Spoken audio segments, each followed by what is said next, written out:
Sahneye manede Aklına gelmede Okumuş kafam beni Ufuyu soyunu Aklı çarpıyım beni Dinle valla gel Gümrüz alıp karata Arkananın karata Görümden de göründüm Görümde sebep bunlar Gözüm anda dedim gel Orada olmam tutupa Yolun ayağım tutupa Gidin tezgürün yolunda Koşan da belirle bak kaytara Koşan nasıl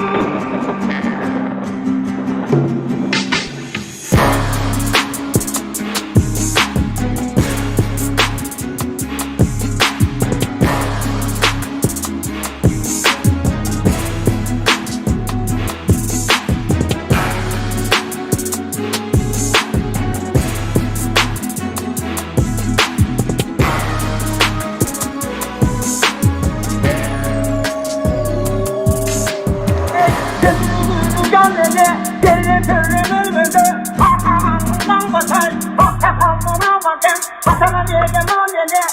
İnsanlar gelgende Okumuş kafam beni Ufuyu soyunu Aklı çarpıyım beni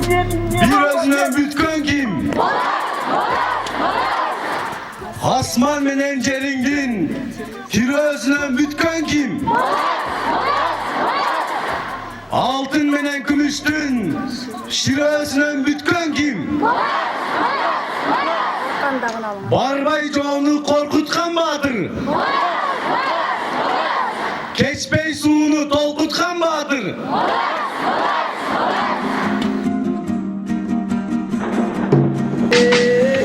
Seni buldun Halamdı buzlan göygaşka Çoğuluşup kırk buldu Tonsuz gelgen çoroğa Şakası altın cengileceğiz Koşmadan atur göz Don giyisiz ormanaz Atsız gelgen çoroğa Kara bayır kazanda Kaldırıp cizmada Kamış kulak sonduya Akbingisiz ormanaz Mansız gelgen çoroğa Ahırda cırkın aravaş Hargımak budan aramaz Akbingisiz ormanaz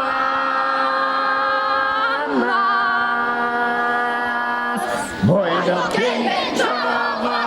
Oymağız botağız Çağırtman begadın kaş Kumruz halim tasma boy Susumuyu gündüz kaç Suluğun aytay boy Kırkıldan surudan Alıp beni durmadan Yüzsüz gelgen çoroğa Kırmızı beni çırmaktan Uğuk benen yerine